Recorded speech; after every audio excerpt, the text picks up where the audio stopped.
First of all, on behalf of the Granard Area Historical Society, I'd like to welcome you all here to the Greville Arms. Now, we all know how important the Greville Arms is to the history of Granard, and indeed history of Ireland. We have a car outside tonight, restored by Eamon, beautifully restored. The car was bought in 1915 by Larry Kiernan and bought in Granard from Felix Slevin. The Slevins who now moved out to Bunlahy. And what else have I to say about this? I'm going to introduce Father Tom in a minute, but first of all, I'd just like to say that the fact that we wanted to have this in the Greville Arms tonight, it was very important.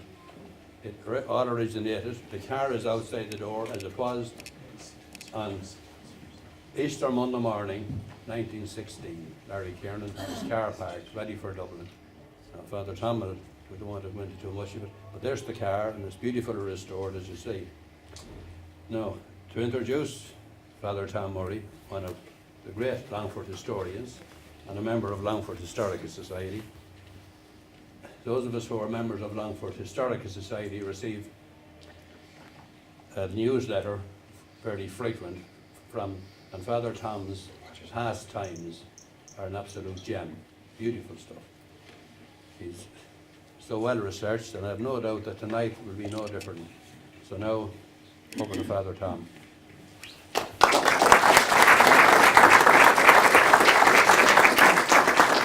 Thanks very much, Jimmy. Always a pleasure to be back in Granard. When I was driving up this evening, excuse me first of all, I didn't even dress properly in front of you, so you'll excuse me because I was at so much other things today. But as I was driving up, I passed Clonfin the last time I was up near here, which those of you who were here that day will remember the atrocious rain. And I spoke that day, so I don't know whether anybody even heard me because it was so appalling. So it's nice to be here on a lovely evening like this with the car outside. IX 280. What an extraordinary, coincidence. So you have to pinch yourself to realise that it's 100 years later. And in our archives this evening, I just pulled out a copy of what people might have been reading here in the Greville Arms 100 years ago, this very weekend. A few days later, perhaps. Nationality, Saturday, April the 22nd, 1916, edited by Arthur Griffith. The Sinn Féin newspaper. So it's quite possible that some of the people in the car that day would have been reading that, and who was to think that within a few days, that within a week or two, that all, as Yeats would say, all would have changed utterly. A terrible beauty is born, as he said. So Granard had some part to play in that, as we know, and later, of course, it would have a bigger part to play in the War of Independence. Now what I'm saying tonight is billed as looking at two characters from Granard, Paul Cusack and John Cawley. But actually what I'm saying tonight is going beyond that. I'm not just confining my comments to looking at those two characters, because there are other interesting characters who were involved from the Granard area, from the town and the parish here, who were involved in 1916 in different ways. So some of them you will know about, others you mightn't have actually heard about. And it's interesting tonight that we have descendants of two of the people from Granard who were in Dublin during that week. We have Margot, I see down at the bottom somewhere. Right there, sorry, Margot, you've moved up a little bit. Margot, Larry's daughter, the driver of the car, of his lovely new car. Thankfully, it didn't.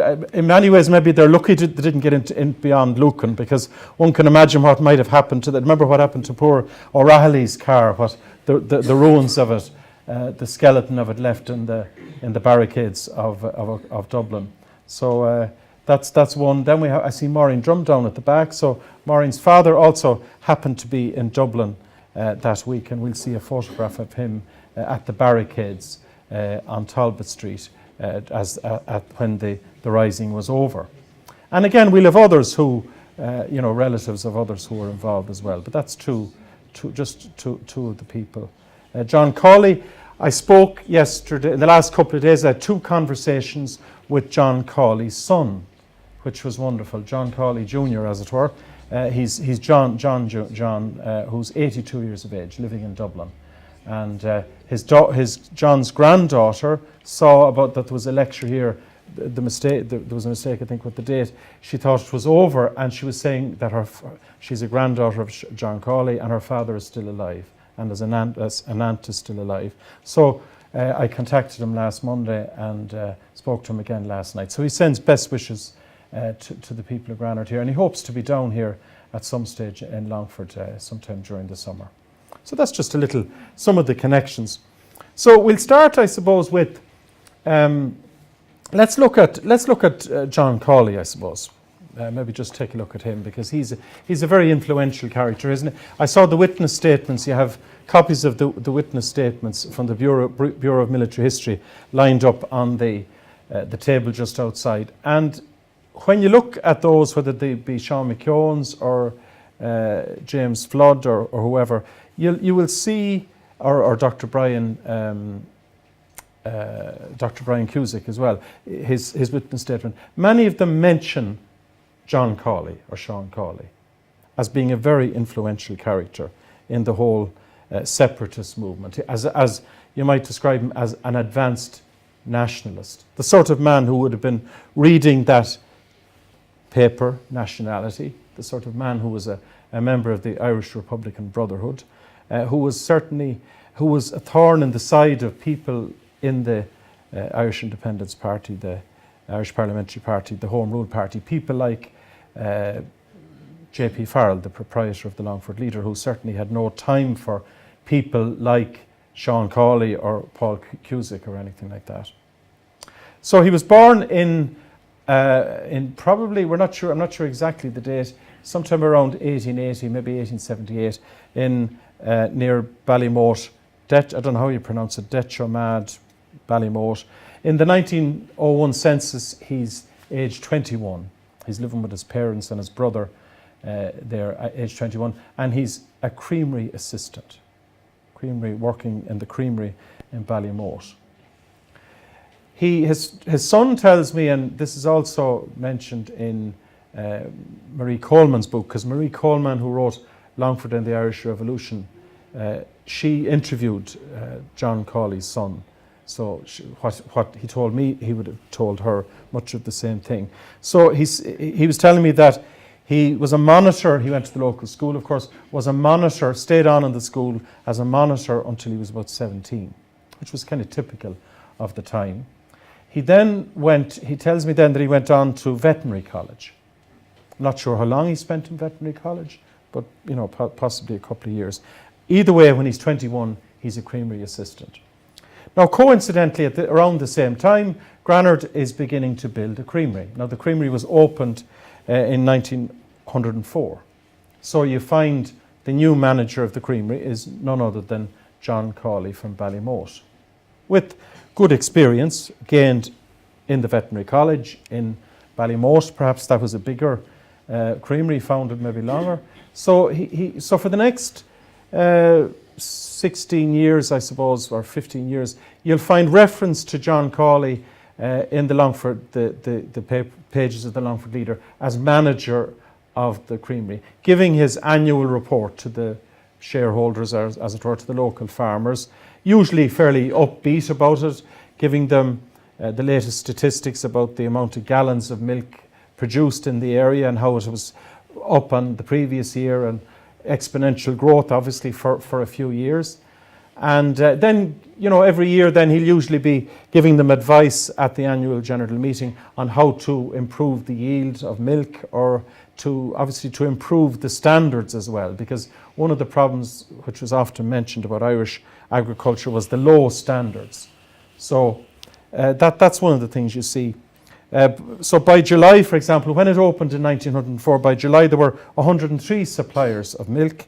And there was, I think later that day in July 2004, there was 500 gallons a day coming in, and it doubled in the first year. The following year, there was, in the month of May, there was nearly 10,000 gallons coming in. So, and eventually it went up to like 150,000 gallons, close to 200,000 gallons a year.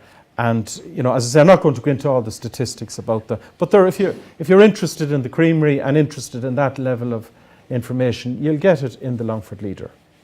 As I said, J.P. Farrell didn't particularly like the likes of John Cawley or nationalists of his sort, but he still would have published that sort of information.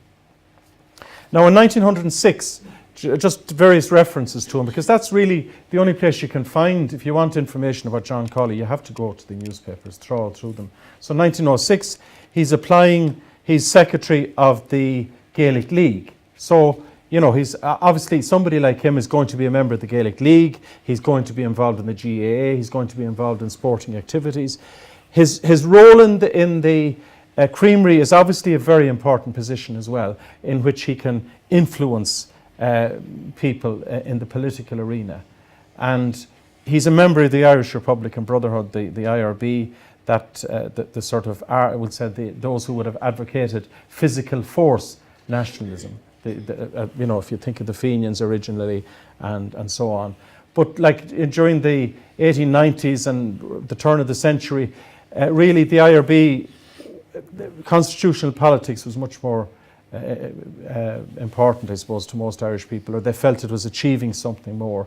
So they had turned away from physical force nationalism from the IRB. But I suppose, as Jerry Adams said, some years ago, they didn't go away. They were always there, waiting for their opportunity.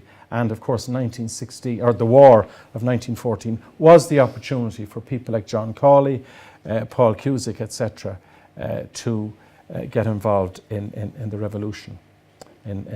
So that's 1906. He's involved in the Gaelic League, applying to use the town hall for their meetings.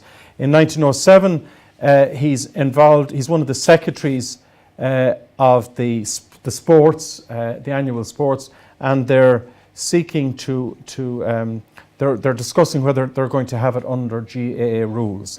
And the annual sports was for the Granard Brass and Reed Band, which ran in Granard for many years. So the sport was supporting the band.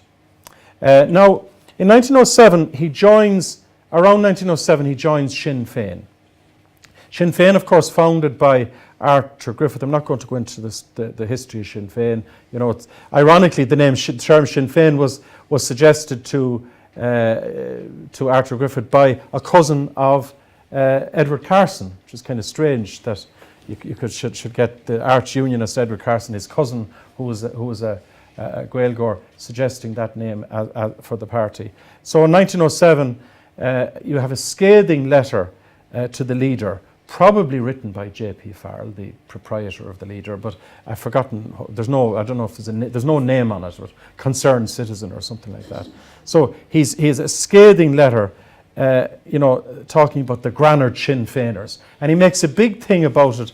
That he says that they're all outsiders, which of course is a great way to kind of turn a community against somebody. And he mentions people like Cawley as an outsider, and in fact he says he should really pay more attention to the cleanliness of the creamery. A real dig, than to politics. You'll also, there's another man, very influential man locally here, he's a native of Moat, another outsider called William Ganley, who lived in Creevy House in Abilara, and he was a very influential, had fallen out with J.P. Farrell, so Farrell had his knife in him as well, and attacked him as well as an outsider, and he talked about his dubious ancestry coming over. He said that they came over with William of Orange and so on. So he attacks, and he mentions a few more names as well, all outsiders. Then in 1908, we see reference in the newspaper that there's a house in Market Street owned by a man called Burns, and that house is being used for Sinn Féin meetings. And it ends up in court because Cawley is summoned to court because there's a question of rates, that rates should be paid in this house or something like that. So I don't know there's no follow-up to that, to the court proceedings, but that's how it ended up. Then we have, about 2 years later, you see more references to Cawley's Sinn Féin activities, where he attends a big meeting where thousands had gathered in Fenay. This is for one of the Miles the Slasher commemorations in Fenay, at the Bridge of Fenay. And he says here that he accuses Cawley of attacking, in a speech, of attacking the Home Rule Party and also attacking the Catholic clergy. Now, he probably did no such thing. But you see, Farrellan, the Longford leader, calls on the directors of the creamery to get him to apologise. And he says if he doesn't apologise, the editor, the leader, is going to appeal to the shareholders, the farmers, the suppliers of the creamery. And then he says, of course, I have nothing personal against John Cawley. So, and then he said, in this report, he says, who was at the meeting? Well, there were none of the Home Rule people at the meeting. Well, obviously, there must have been some of them if they took a report of it. But he said that there was all the imported shop boys from Granard with the corner boys, whoever the corner boys. So they were all mustered together, and they were marched. Probably some of the descendants of the corner boys and the shop boys here tonight. So they were all marched to the scene by John Cawley, and he also accuses them of patronising foreign butter. So he says, patronise foreign butter, like the stuff imported, like Mr. Cawley imported into Granard last year. So again, another dig at Cawley. So we see, I'm just sort of moving up just through the years, the various references to him.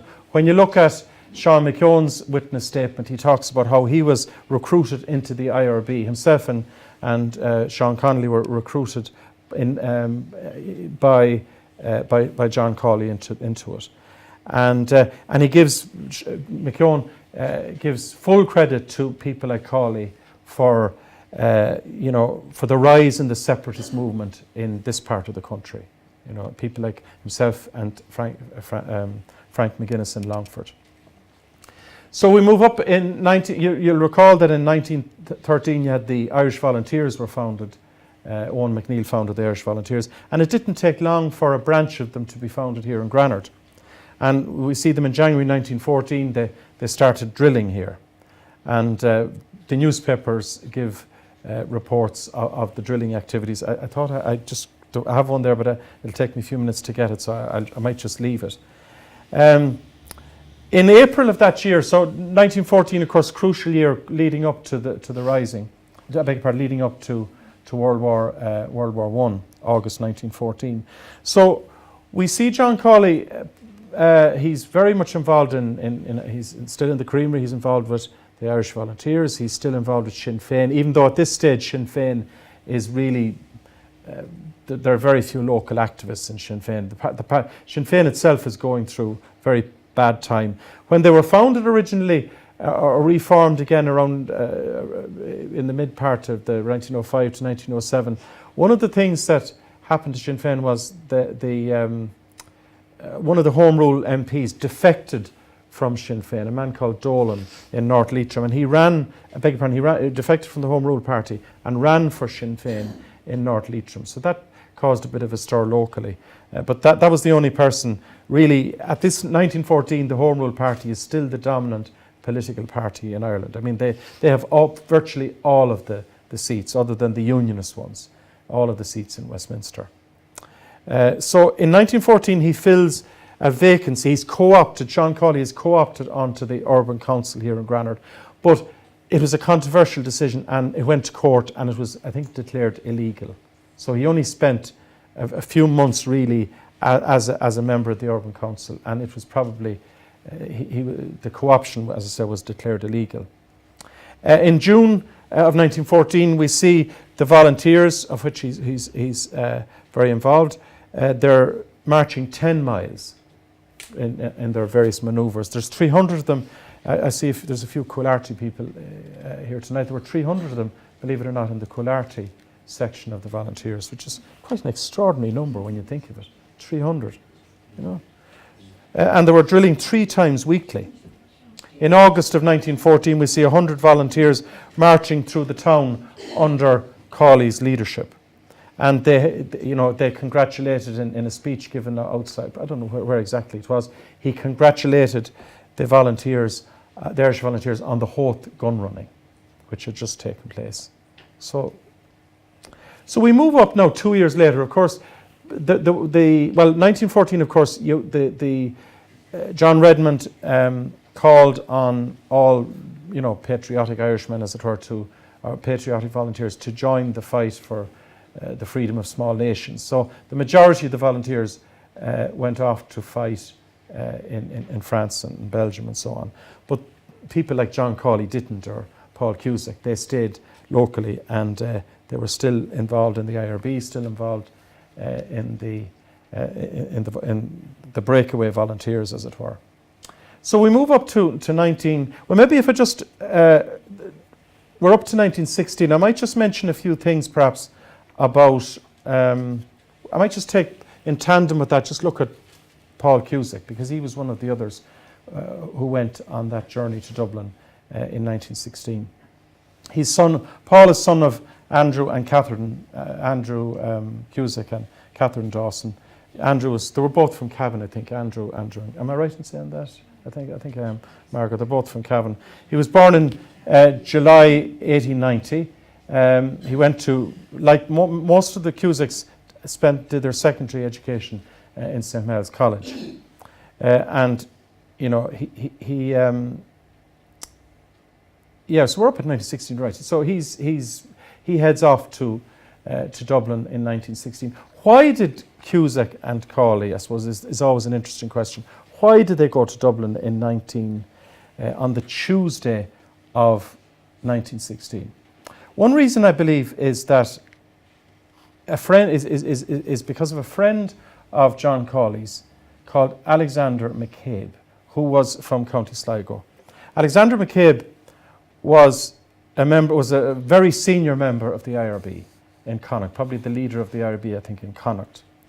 And when he heard about Roger Casement being arrested just days before the Easter Rising, he realised that things were, because he knew of plans for the Rising. Most people in the IRB knew of plans for the Rising, and he knew that this was very, very serious. So he got on the train to Dublin. He would have been followed probably, because most of the IRB, senior IRB people were many of them were certainly known to the detective unit, and he would have done a kind of he got to Dublin anyhow. And on the Saturday, he met most of the main people who were to die within days in the Easter Rising. He met with Pearse, he met with Connolly, he met with MacDonagh, and who am I leaving out?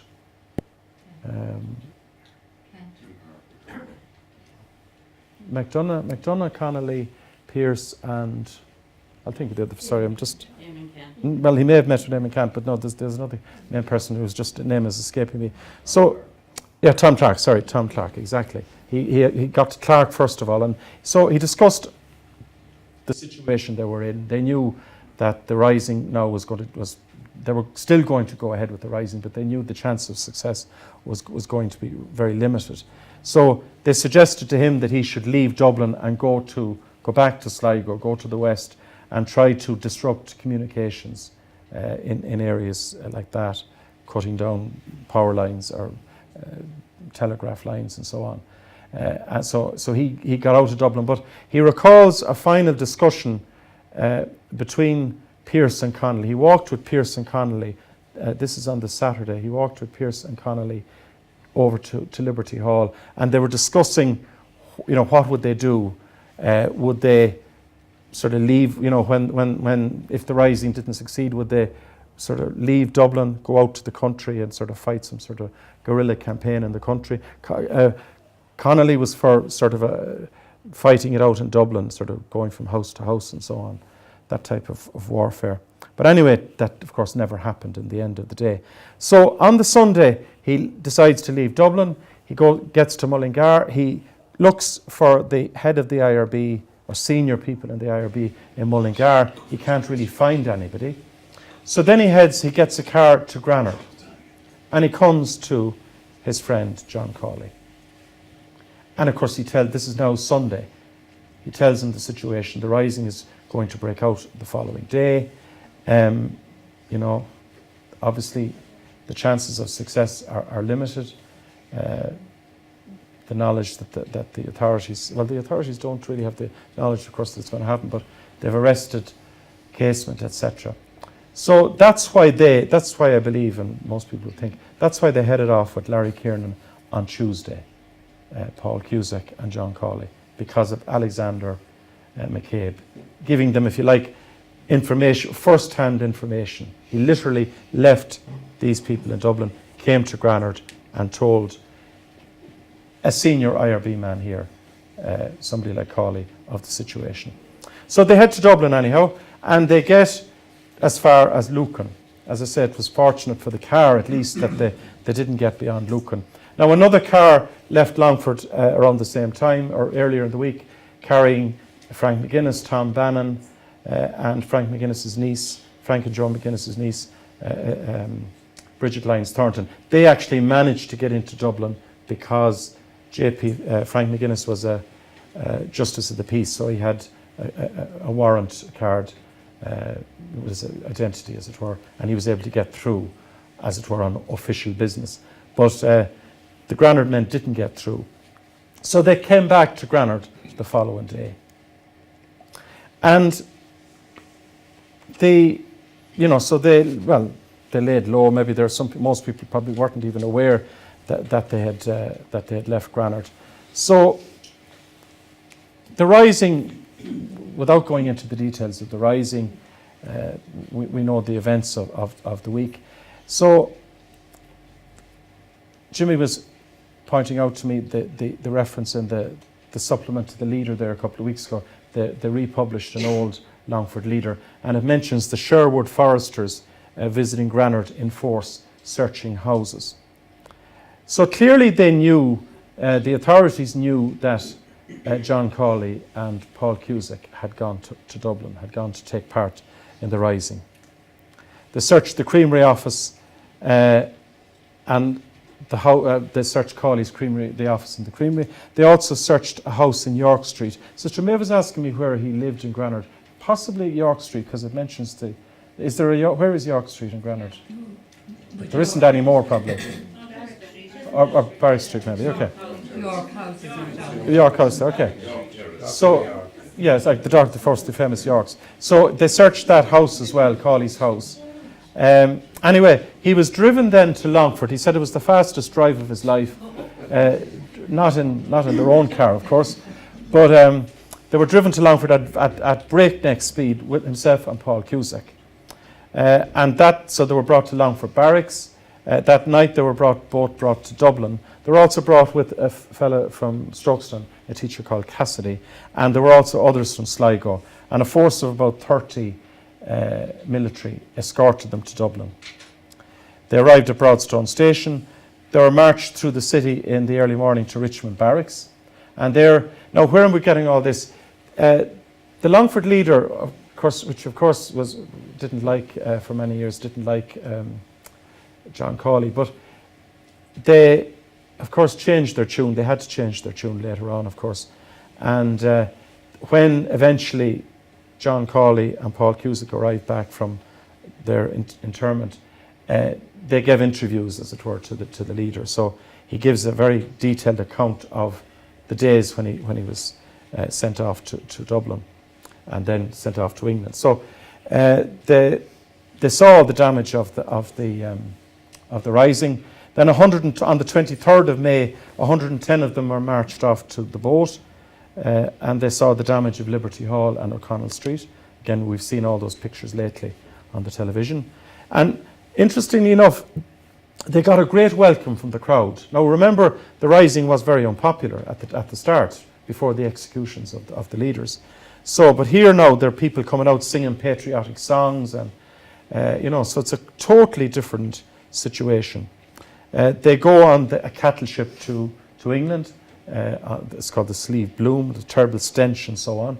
They were brought to Wandsworth Prison, himself and Paul Cusack, with many of the 110 of the rest of them. It was a pretty strict, he talks about the strict regime there, but he said they're also visited by a lot of the London Irish, including a lot of civil service girls, a number of priests as well, and some MPs like Lawrence Janelle and Alfie Byrne were two of the MPs that he actually mentions as having visited him. There were also parcels coming from London, parcels coming from home, but unfortunately the tobacco was confiscated, so that was unfortunate. And the letters, of course, were censored. He talks about their spiritual aspect of their incarceration.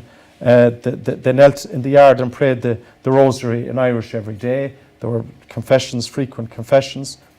And then they were on the 16th of June, so they're there about 3 weeks. On the 16th of June, they're transferred to Frongach.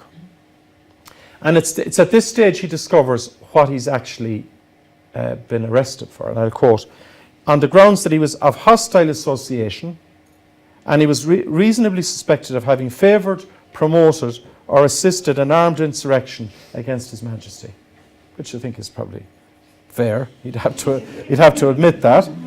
And then he say, when they left, or earlier when they left Wandsworth, he quotes the lines of a song they were singing called "Farewell to Wandsworth." Now J.P. Farrell, of course, he wants to get some credit for this, and he says in the leader that he's in touch with the Prime Minister, and he hopes that due to his intervention, the two Granard internees will have a speedy, release, which is a bit hypocritical on his part. Now, so we're in Frongach. I'll just now again. I wasn't going to show PowerPoint pictures really. I started with the car there. So, that's an older picture later in life. I don't have any pictures, but maybe some of the family do. That's an older picture of Paul Cusack late in life. Now, I'll mention Michael Drum later on. That just shows the ruins. Sorry, that's the ruins of London, sorry. Not the ruins of Dublin. I have a reason for that. That's the barricade, one of the barricades in Dublin at Talbot Street. But I'll come back to that later.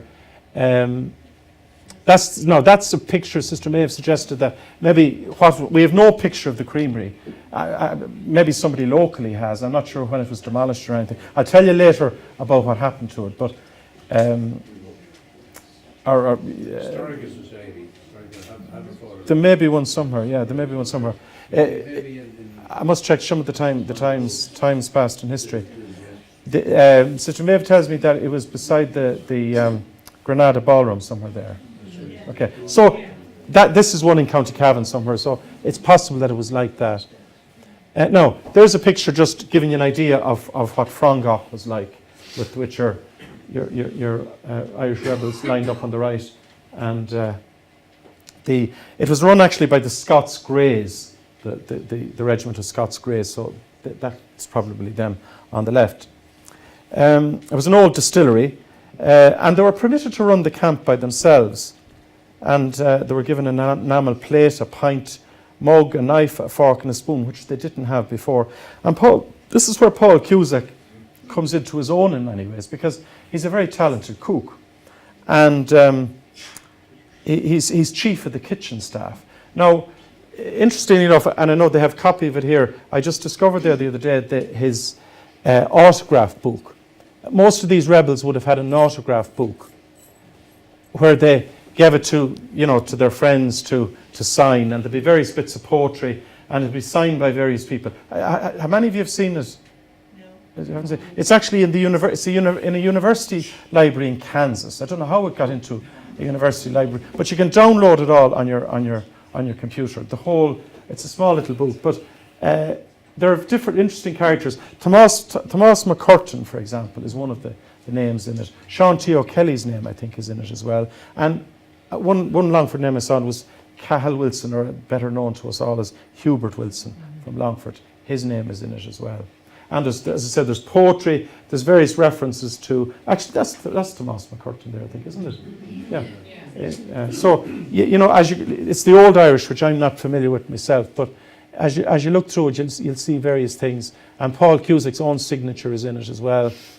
And it mentions the cook house in various ways. So we'll see in a few moments later that cooking skill comes in later as well. John Cawley, he quotes all this in the Longford Leader article.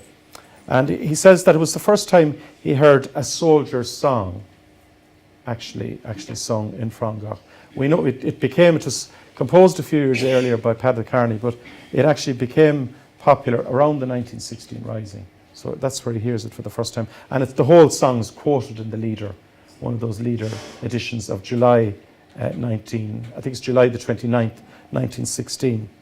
So they eventually get out anyhow and come back to Granard, and there are bonfires lit on the moat to celebrate their homecoming.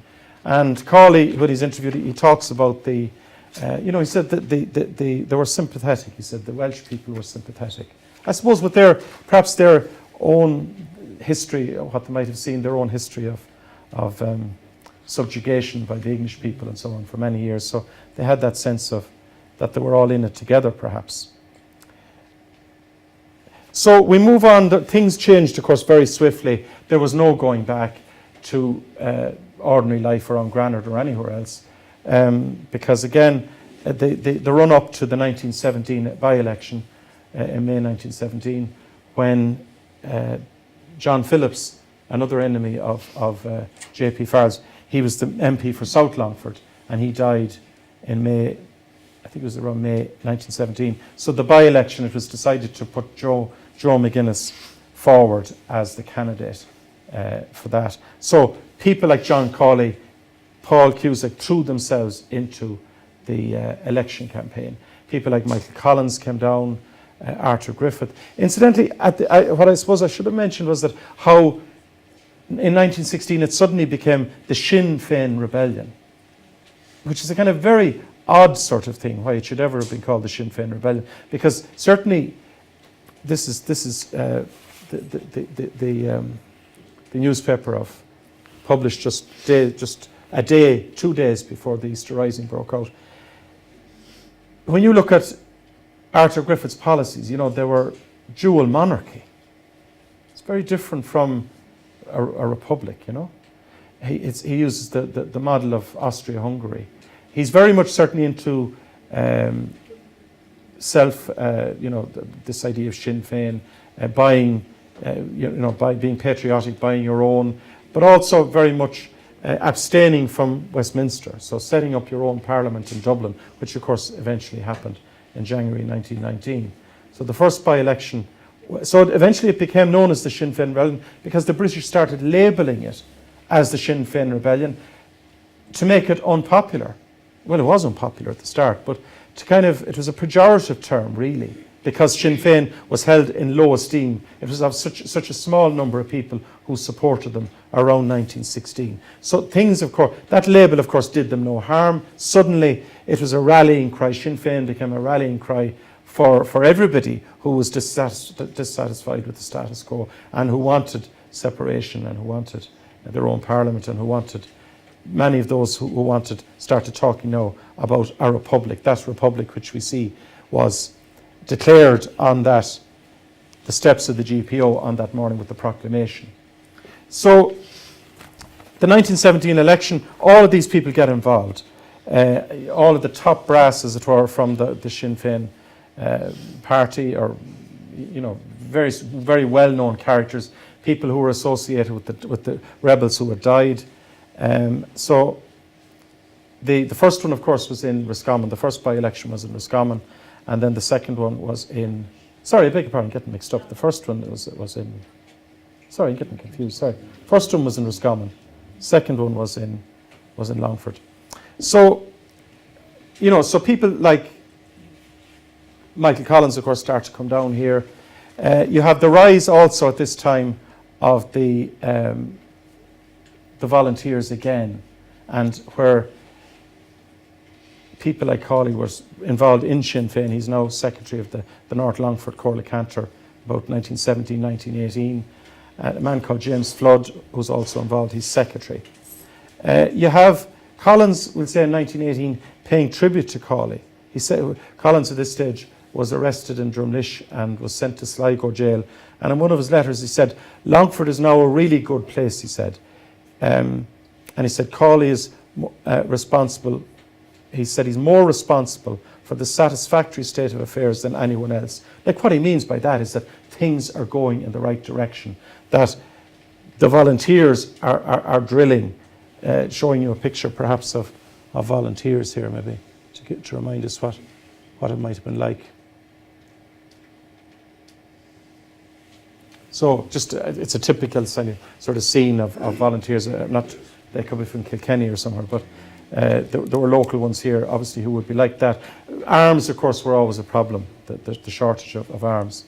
So in 1918, we see there's what's called the German plot, where about 1,000, at least 1,000, are arrested, strong nationalists, are advanced nationalists, if you want, Republicans, whatever way you want to phrase it. They're arrested all over the country. And I'm not too sure whether he spends time in jail at that point, but he certainly is arrested. Now, I might just go back to the other man who was in the car, just briefly, go back to Paul Cusack. I mentioned there that he was we saw his copy of his book, his autograph book, which is in Kansas, and there's a copy of it outside. He also was in jail, in Lincoln jail. You may remember that Eamon De Valera was arrested and sent to Lincoln jail. And you may remember the famous escape from Lincoln jail, the key, and all that story. But when De Valera is in Lincoln jail, one of his colleagues there is actually Paul Cusack as well. And on the morning of his escape from Lincoln jail, he at least left the prison with a hearty breakfast, cooked by, the books tell us, cooked by Paul Cusack. When he was also in Lincoln jail, Paul Cusack is a very talented individual. He's a great, he's very artistic, he's very dramatic, obviously, he must be a great singer, an athlete, and so on. But he's also very literary. So for Eamon De Valera's birthday, I'm not sure what date his birthday would have been, in 1918, they put on a performance of Paula, the Linking Girl, Linking, as in Lincoln, the Linking Girl, a grand opera in now this is a total skit, of course, a grand opera in 3 acts by Paul, as he's calling himself now, Paul Dawson Cusack, produced by the Lincoln Grimy Opera Company. So, you get that as well. I see another reference there where I mentioned how Paul Cusack was very friendly with Thomas McCurtain, who later became Lord Mayor of Cork and was shot dead on his 36th birthday. But when McCurtain was in, and you saw McCurtain's signature there, when McCurtain was leaving Frongok, Paul Cusack wrote, he said, "I find it difficult to say goodbye. We have talked so much, laughed so much, and got so well acquainted that I'm afraid if I were to say all I feel, you would consider it exaggerated." So, you can see Cawley and Cusack mixing with many people whose names became more illustrious, I suppose, later for various reasons. On the 3rd of March 1918, mentioning Cusack again, we have a report from the detective unit, which was released there recently, where we have Michael Collins, accompanied by Paul Cusack, involved in illegal drilling of volunteers, obviously, not for oil or anything like that, at Lega. And there's an extensive report on that about Michael Collins and so on. Now, they have no uniforms and no arms at this point, but he's assisted by Paul Cusack. So you can start to see why Michael Collins, Paul Cusack is a cousin of the Kiernans. So Jimmy mentioned the importance of this place here, the Greville Arms, as a key place for people like Collins, Harry Boland, etc., all those people who began to visit Granard, many of them coming to Longford for the first time to support McGuinness in the election campaign. So going back now, sorry, I'm kind of going back a little bit, back and forth with the two of them. I hope I'm not confusing you too much. We're coming to the end of these two men anyhow. Going back, I suppose, to an important event which took place here in Granard in October 1920, where you have the killing of Detective Inspector Detective Inspector Kelleher. He was a 23-year-old former army captain and so on. And in the bar that night you had now this came up of course later at the inquest. And in the bar that night you had Paul Cusack, and you had John Cawley, you had Bernard Mackin as well as mentioned, and you had, I think, also Larry Kiernan, of course, as well. So that's mentioned there. You know, there were obviously many events. The October, November, December 1920 was a very bloody period, I suppose, in the conflict, which had begun in January, which had begun in 1919, and ultimately with the first Dáil. So you know, events like that sadly did occur. Clearly, people like that were very, very involved in War of Independence activities. I won't say any more about the killing of Detective Kelleher. There's probably a lot more about it, but I won't necessarily say anything more about it. Really, I suppose we're at 1920 now. John Cawley lives for another 37 years. He doesn't die until 1957. Paul Cusack died very tragically in 1941, in May 1941, in the Blitz in London, which was very, very, very unfortunate. So there's like 21, in his case, there's 21-year gap there to fill in. I don't really know. I don't know anything really about what was going on during that 21 years. Maybe members of his family do and so on. In the case of John Cawley, I know a few things. I was speaking to his son, as I mentioned.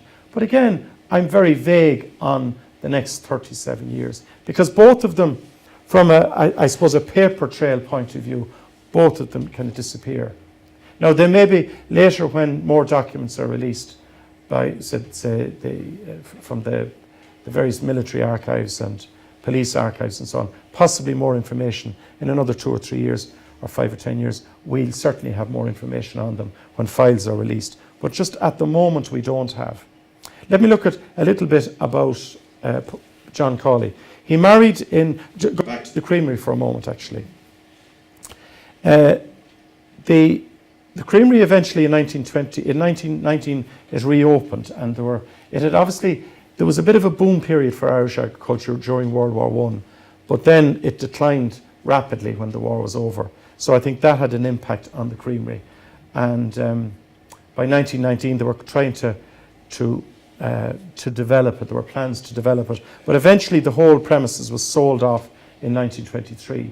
So I'm not exactly sure when John Cawley left Granard. Maybe some of you might know an exact date, but I'm not exactly sure. He was more than likely gone he was definitely gone by 1923. His son says that he went to, I don't know, he suggested he went to Iceland. Maybe I misheard him now, but I thought it strange that he might have gone to Iceland. He sort of went on the run anyway. So I'm a bit vague about those years. He got married in 1924 to a lady called Florence Beatrice Maud Turner. And he died in 57, she died in 1978. His son, the son I mentioned, he had 3 sons and 2 daughters. John, his son, was born in 1934. He got a job about 1932. He got a job when the Irish Press, I think, was founded in 1931, De Valera's Irish Press. He got a job working with the Irish Press, working in Waterford, sort of promoting the Irish Press, I suppose as it kind of distributing it to various shops in the southeast and so on. Eventually, he left the Irish Press. I think he seems to have fallen out with the Irish Press. He went through, I suppose, his son would say that they lived in fairly straitened circumstances, that money was very tight. I know it was tight for a lot of people in that era, very, very tight, and in the 30s and 40s. He then started working with organising correspondence courses, I think, with some English institution. These were quite popular in Ireland at the time, where people would study kind of distance learning, I suppose, and he would be organising it and maybe correcting it, and so correcting the material, marking it, and so on. So that's where, as I say, I'm quite vague really. Maybe as I get to know his son more, maybe as if he comes down, we'll find out more. But he was only 23 when his father died, so I don't think he knows an awful lot either. He told a lovely story about his grandfather. Turner wouldn't have. Well, he was a bit suspicious, let's put it that way, of his son-in-law. Particularly, he would have known of his activities earlier, as and who he had been consorting with, and so on. So he said to the son one day, when the son was running errands with the grandfather, and he said, son, your father is a very dangerous man. So the young John Cawley got pretty upset when he heard this. So the grandfather says, no, don't worry, he won't harm you anyway. But yes, the likes of John Cawley was, certainly the police reports would have said, a dangerous man. His IRB connections, his involvement with Sinn Féin at the time, his involvement with the volunteers. And, in the nature of things, many of the things he did, we just don't know about. His son said certainly he was involved in the attacks on barracks, some barracks, say, possibly Balnamuck, Ballymahan and places like that, or IC barracks around 1920. He also suggests, and I shouldn't even perhaps be saying this when it's on video, he's also suggesting that somehow or other he may have been connected with the murder of Sir Henry Wilson. Sir Henry Wilson from Balnalee, Curry Grand Balnalee, who was the top man in the British Army, had retired by 1920. And was a Unionist MP when he was shot dead in June the 22nd, 1922. He was shot by a man called Dunn, two fellas, Dunn and O'Sullivan, who were involved in the murder. John Cawley Jr. is suggesting that somehow or other, because he talks about a conversation that his father had with Michael Collins shortly before the murder. So I'm not going to say any more about it because I don't really know, and it's in the nature of things. One doesn't really know about these things. Going back to the other man in the car on that day, we don't know, and maybe his family might know a bit, but from the point of view of references, we don't see very much of him after the War of Independence. He's interned again during the War of Independence. But he marries Violet Davies, I think she was the daughter of the bank manager here in Granard. I just don't know when he went to England. Perhaps maybe we might be able to find that. But in May 1941, that's Paul there. In May 1941, that's Lupus Street. Or sorry, that's Pimlico. It mightn't be Lupus Street. It's in Pimlico in London, and that's just after one of the bombings, the Blitz in 1941. He was acting as an air raid warden, an assistant air raid warden, when he died on the May the 11th, 1941. And I think one of the great ironies, and I'm sure Paul Cusack, who had a great sense of humour and enlivened proceedings wherever he went, I'm sure he'd find it quite ironic that he's listed on the Commonwealth Graves website. When you look him up on the cwgc.org, Paul Dawson Cusack, which is mainly for people, soldiers who died in the Commonwealth Wars, we'll say. But it also lists civilians who died as well, and he was one of those civilians. So there's probably a lot more stories about him, but it's interesting to follow up the story of those two men who were in the car. Now, Margot's late father, Larry, who was in the car, who drove the car and so on, and he was involved, and certainly he knew a lot, all these characters and what was in their minds and what was going on. He passed away, I think, in 1948, and got a wonderful obituary in the Longford Leader, talking about his sporting exploits and his charitable work as well, and with the Vincent de Paul in town here, and it gives him a very, very excuse me, a very, very nice obituary. Now, I want to mention a few other people involved in 1916 from the Granard area. I'm going to mention Dr. Brian Cusack. Now, Brian Cusack was Paul's brother, his older brother, and he's a serious revolutionary. He joins the IRB in London in 1903, where also you may recall that Michael Collins came to London in 1906, so he knew Michael Collins in London. He's Brian Cusack, who also a former student of St. Mel's. He goes to, he's teaching first of all, and he's in the civil service, first of all. Then he goes teaching in London, and then he gets a scholarship to Galway, to the university in Galway. And his father suggested to him, I think, that he might, his father Andrew suggested to him that he might study, well no, he got a scholarship but he suggested he might go to Galway and study medicine. So that's why he ended up in Galway to study medicine. He qualified as a doctor there in 1915. He won in 1913, he won the Moffat Medal for Academic Achievement.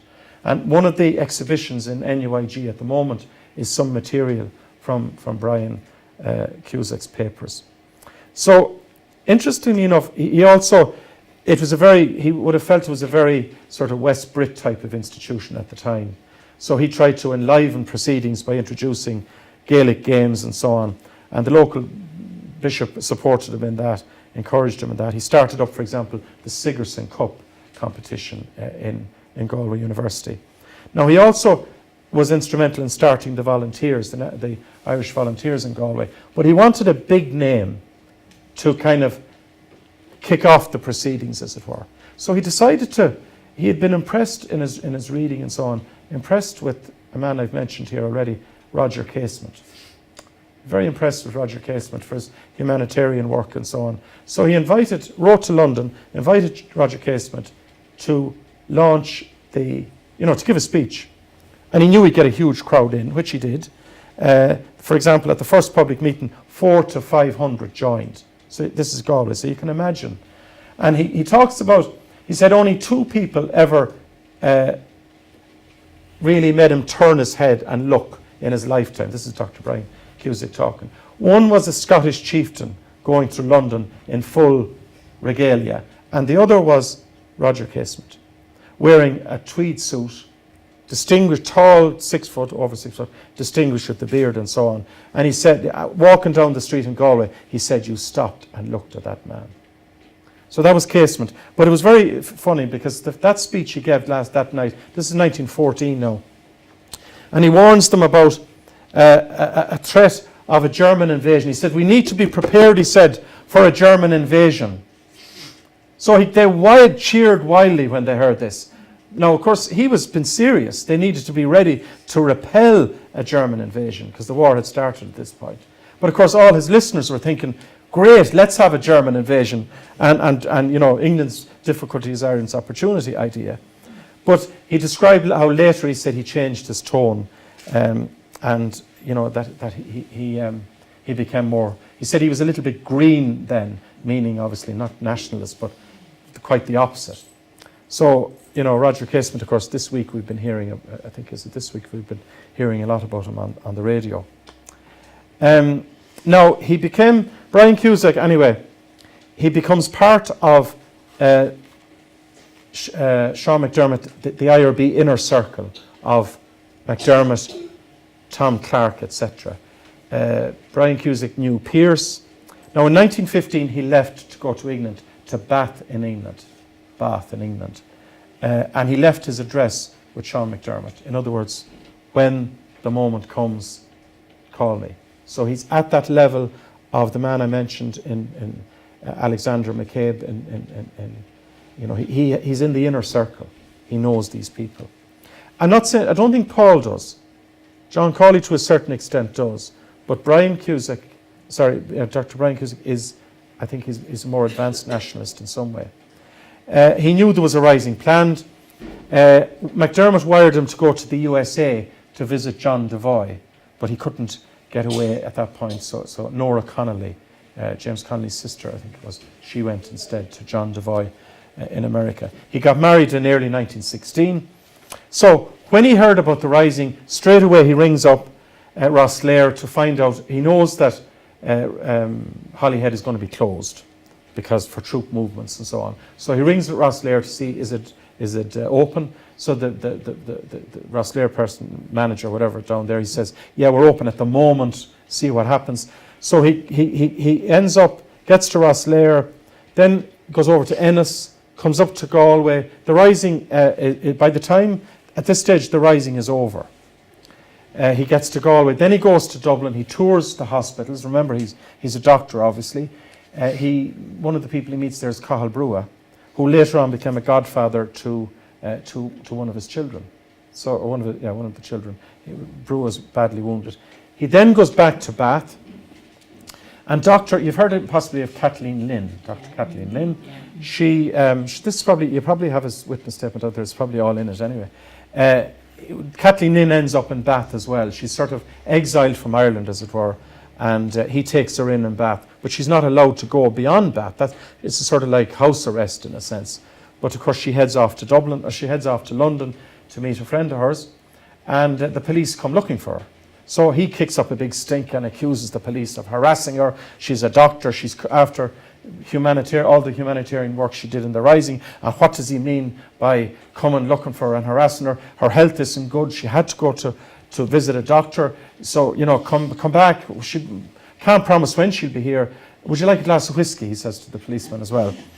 So anyway, the policeman comes back a few days later and Dr. Lynn is there. So that's him.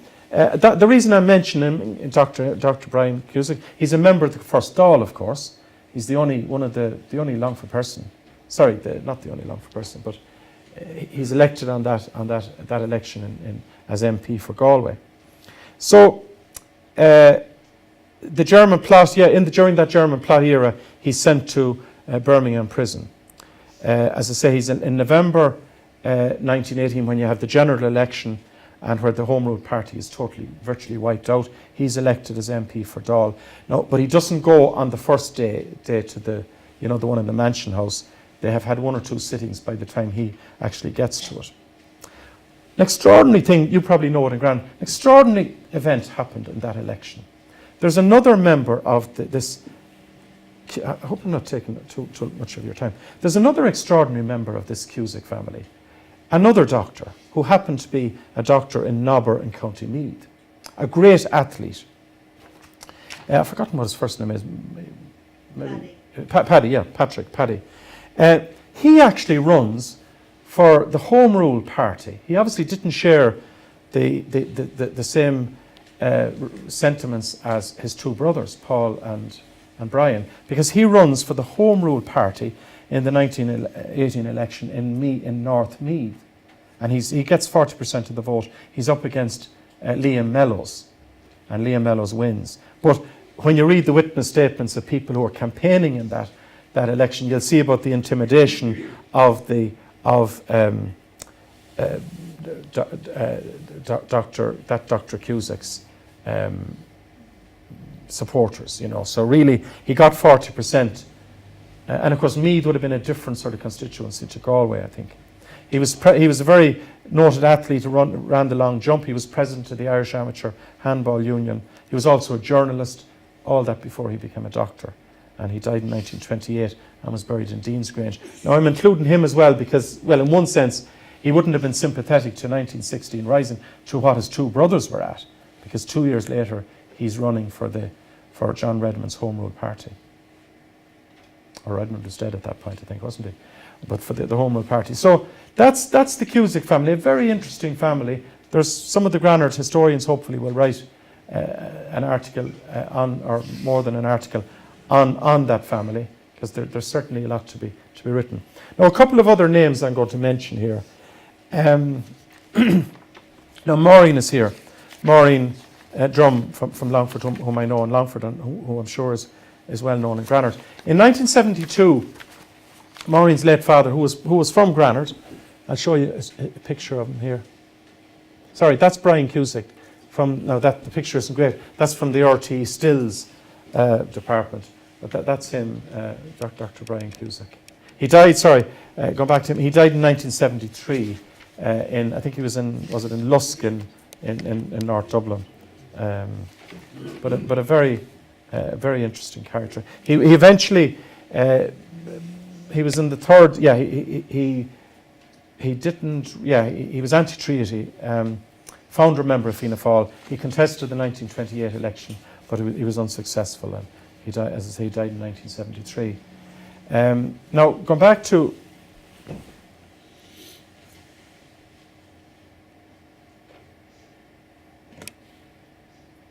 Yeah.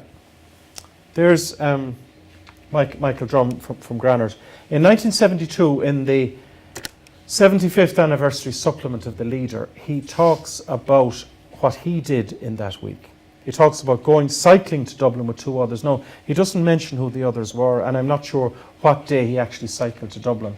He said that when he got to Dublin, he was imprisoned in a sweet shop. Now, I know any child, of course, would be delighted to be locked up in a sweet shop, but if he's heading for a rebellion, by the time he gets out, the rebellion is over, and he's able to survey the damage.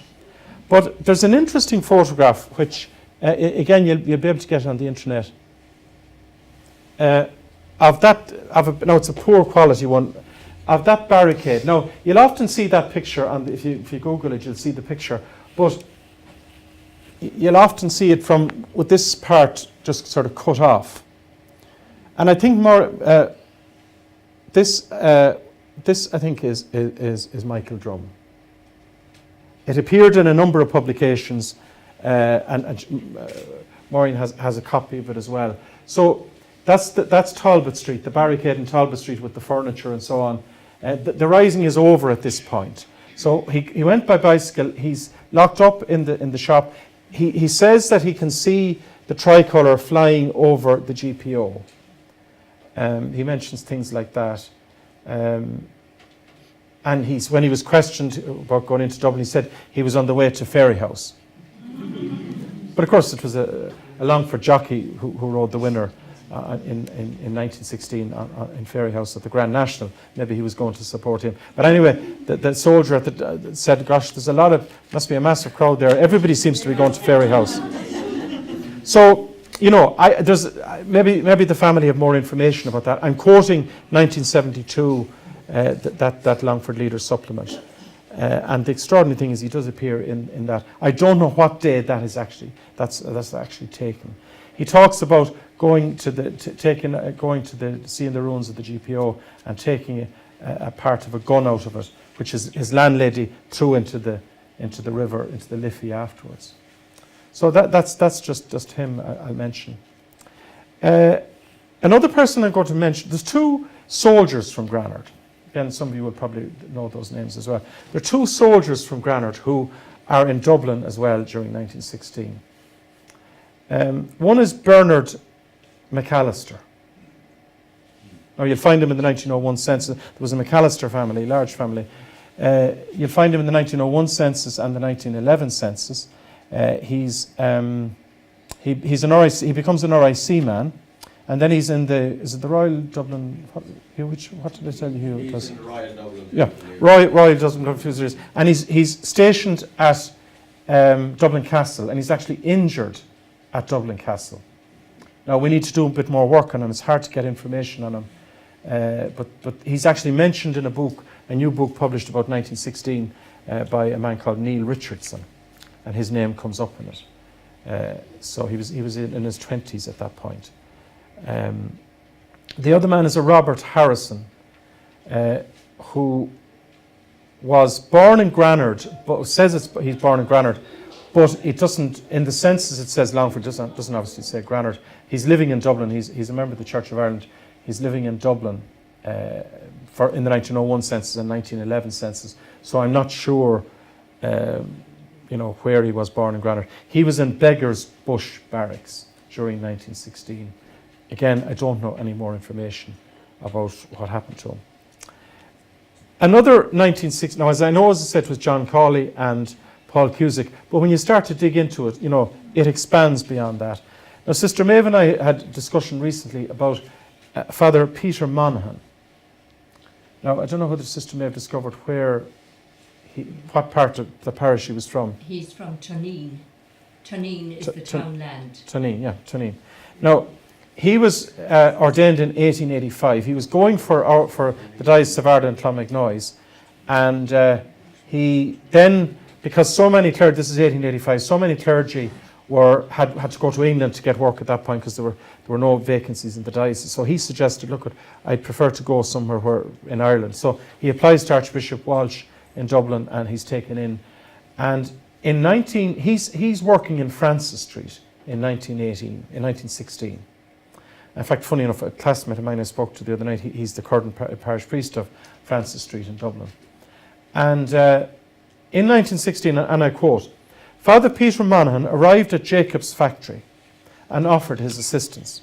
He was speaking with Father Aloysius of Church, who would be a Capuchin, of Church Street, when they heard a loud noise similar to a bomb exploding. One of the volunteers told them a crowd of looters had broken into the office on Bishop Street. Father Monaghan and Father Aloysius went through the factory with difficulty as a water pipe had burst and had flooded the offices. A window had been broken and the looters were heading out onto the street. Both priests climbed up to the window and addressed the people, pointing out their scandalous conduct. Again, you know, a lot of these looters, God love them, they were desperately poor in Dublin as well. They asked the people to go home and allow the work of peace to continue. Before doing so, many gave up what they had taken, which included rounds of ammunition, revolvers and clothing. Maybe if they had brought some of them back to Granard, because they were always short of such things around here. These were returned to the volunteers. The priests then left and went back to ministering to the wounded and dying. Now, he was also, the papers of the time, a couple of weeks after the Rising, there are advertisements taken out in the Dublin papers commending Father Monaghan for his work in the Coombe Hospital, in caring for the patients and the staff, and in helping to provide provisions for the patients and staff, and in ministering to them. You know, so well, it just goes to show the respect that they had for him. So he's another person very much involved, and there'll probably be more information about him as time goes on. He died around 1931, I think it was, as he was Archdeacon in Dublin, very senior church official, and he was parish priest of Black Rock, I think it was. There was another priest in Dublin too, but Father Pettit from Granard, who was parish priest of Fairview, but I don't know there was any connection. And I have no doubt there were others, you know. There were, I mean, you know, of course, if we had all the people who allegedly were buying stamps in the post office, there'd be thousands and so on. But, you know, there would clearly be Granard people in different parts of Dublin, one would imagine during that point. And maybe some of those stories may unfold. But tonight we've just had a chance to look at some of them. There were other characters as well, for example, but who wasn't in 1916, but somebody like James Flood, and you probably have his witness statement outside as well, who's a very active separatist, member of the IRB as well. He joined Sinn Féin in 1907 along with Cawley and this other man called Ganley. He was the secretary of the sports committee along with James Cawley. He helped to organise the volunteers here in Granard along with Brian Cusack. Brian didn't just organise them in Galway, he helped to organise them here in Granard as well. He describes in his witness statement how around 1916 that, you know, they were supporting, or from 14 to 16, they were still supporting Sinn Féin. Now, it wasn't popular or profitable to be doing so, and they were called pro-German and so on. But of course, he'd regard that as probably a badge of honour, I suppose. He joined the IRB actually in 1916. He helped to cut the telegraph wires, because that was one of the things that the leaders in Dublin asked some of the local activists to do, to cut to disrupt the communications. He joined the IRB in 1917, and again it was John Cawley who inducted him into the volunteers. Now he didn't go into Dublin in 1916, but from 17 onwards he was very much involved in political activity, in Arthur Griffith's, first of all in Longford at McGuinness's election, then in Cavan at Arthur Griffith's election as MP in Cavan. Then he became, in 1918, he was heading up all the electoral contests for Sinn Féin. He was organising them in Leinster. So again, he's a very influential character. Interestingly enough, he's a former, he went to Mel's College. Why am I bringing some Mel's College? I suppose I thought there myself. But it's interesting how the two Cusacks and James Flood all went there as well. And he met, of course, Thomas Ashe, who gave his last speech in Banlaleigh just before he was arrested. He was very much involved, Flood is very much involved with Ashe and Collins when they come to Granard.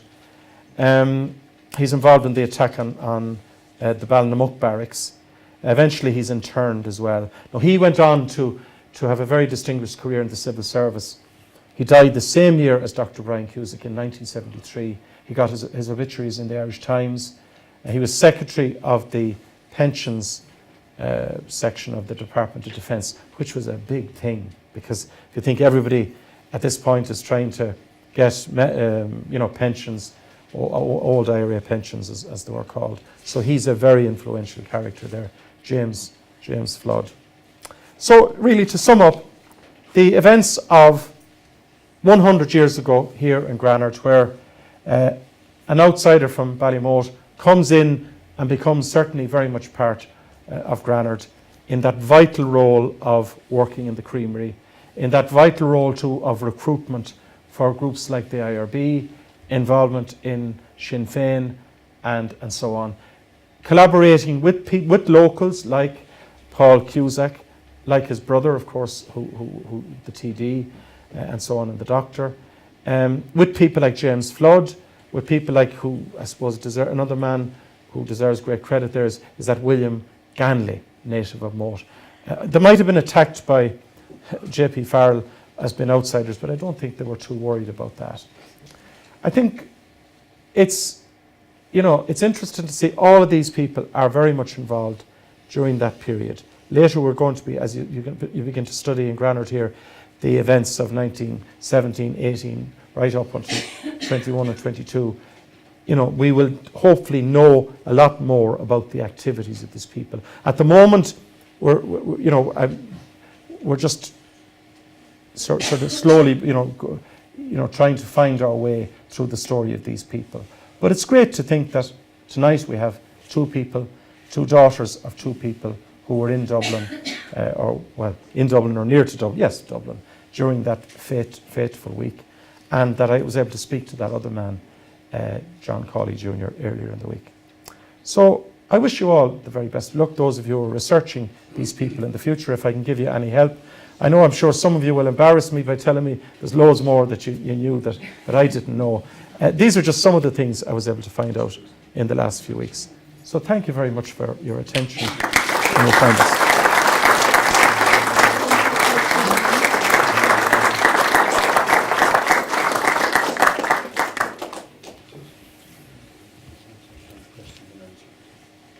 Take a few maybe, but I might be able to. Just take a few questions and answers now. That was agreed. Questions. An interesting thing that Father Tom mentioned there was. That's James Flood, incidentally. There, James Flood. What would you call it? Farrell had a thing against. Yeah. And the old tradition would say here that they did put him out of it and also closed the creamery.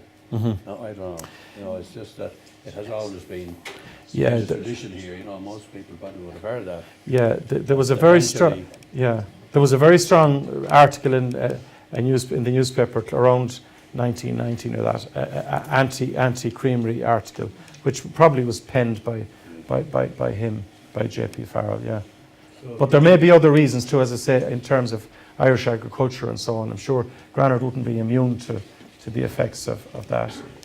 So if anyone has a question now for Father Sam, will you? One there, wondering about Father Monaghan, is that? Monahan. Where Yeah. was he from exactly? He was from Tuneen. It's a townland to, what would you call it, out towards Killasonna. Right. He's not, there's two different Monaghan's here tonight, but he's not those Monaghan's at all. In fact, he was, and I researched that bit. And is he spelled M-O-N? Monahan. A-H-A-N. Yes. Yeah. And they lived in Tuneen. I think they might have lived in Tuneen House. Later on, they went down to Tuneen Lodge. The Connells, there are two families in the parish that are connected with them, and it was one of those, Seamus Carrigy, that we were doing research on the religious and priests in the parish, and he just sprung up from nowhere, this Father Monaghan. So it was great to discover him about 2 months ago. His first name Was Peter. Peter. There were 4 of them in the family. And Tuneen, is that a town's land here? Tuneen, yes. It's out towards Killisonna Dam. Like there is one down in my do. All right, no, T-O-N-N, T-O-N-E-E-N. Same spelling, yeah. Yeah. There's one man I'd love to know more about what happened to him, that William Ganley. If anybody can talk to me later about him. I wouldn't say it's, maybe, I don't know if it's, yeah, I know. I wouldn't say it's the same. I wouldn't say it's the same. Anyone else there? Is there any other questions? No, Go on. You'll be putting all this down in the book, or will be something putting it on, because a lot of information. And a lot of it, yeah. Well, I'll pass it on hopefully to somebody who'll put a bit of shape on it. Yeah. Hopefully.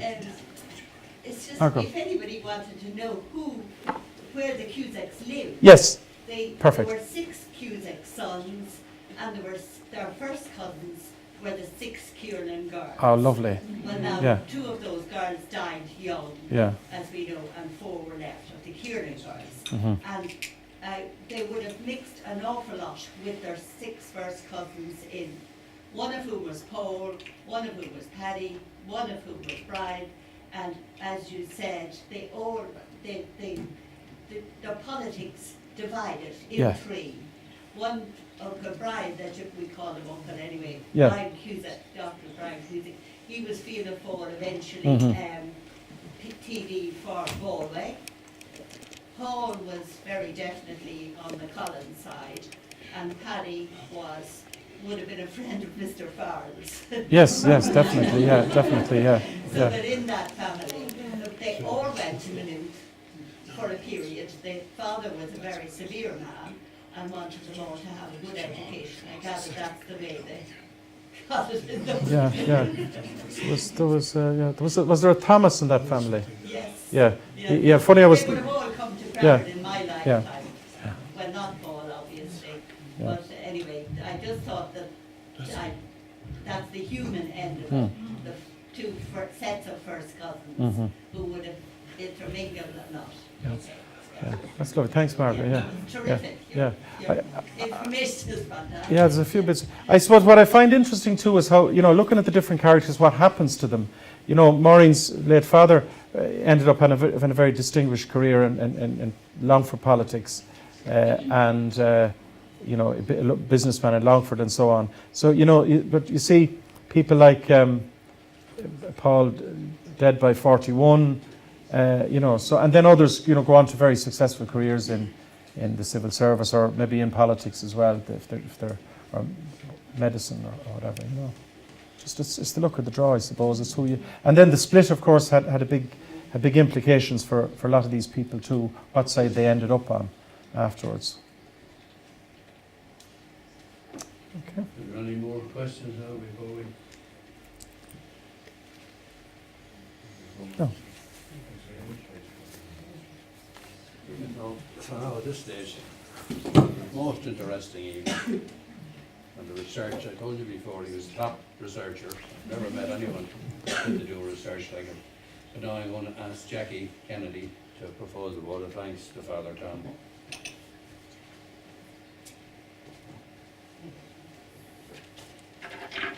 Well, it gives me great pleasure to propose a vote of thanks to Father Tom.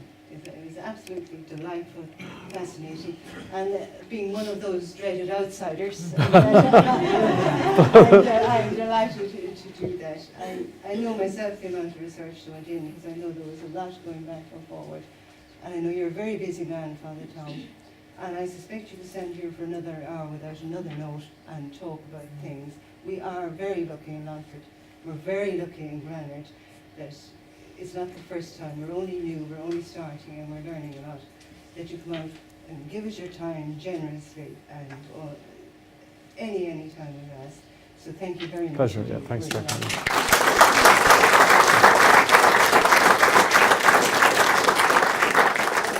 Maybe a little thanks to a few other people I know who put some work into. Sister Maeve, I know, put a lot of work in.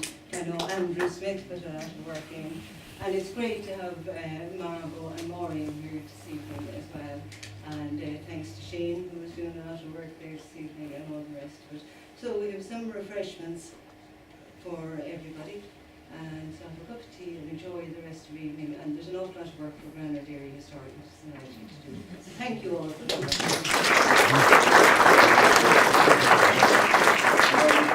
Before we go with another very special treat, we have a very favourite girl here in Granard, a member of St Mary's Choir and a member of the Longford County Choir. And Rosemary is going to sing for us tonight. A great 1916 ballad, I See His Blood Upon the Rose. Rosemary.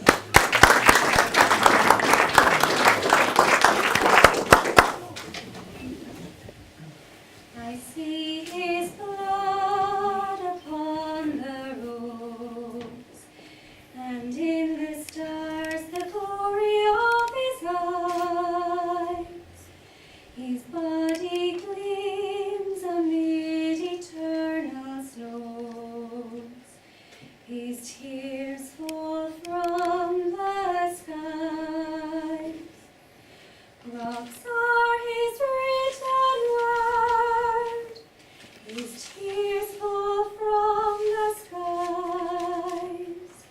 His crown of thorns is twined with thorns. His cross is every tree. I see his face in every flower. The thunder and the singing of the birds are but his voice, and carven by his power. Rocks are his written words. Rocks are his written words. His tears fall from the skies. His crown of thorns is twined with thorns. His cross is every tree. All pathways by his feet are worn. His strong heart stirs the ever-beating sea. His crown of thorns is crowned with every thorn. His cross is every tree. Rocks are his written words. His tears fall from the skies. His crown of thorns is twined with thorns. His cross is every tree.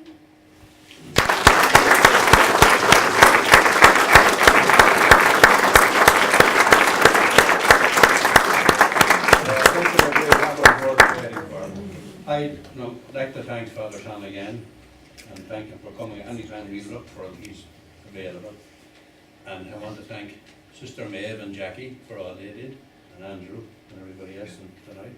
And I'd also like to thank Tom, our new man who took over here in the hotel, for letting us be here tonight. I don't know, I haven't seen him yet, but he's probably downstairs.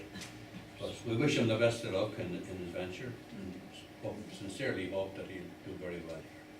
So once again, as Jackie said, there's refreshments available, and lovely, and thank you all for coming. Thanks, Jimmy.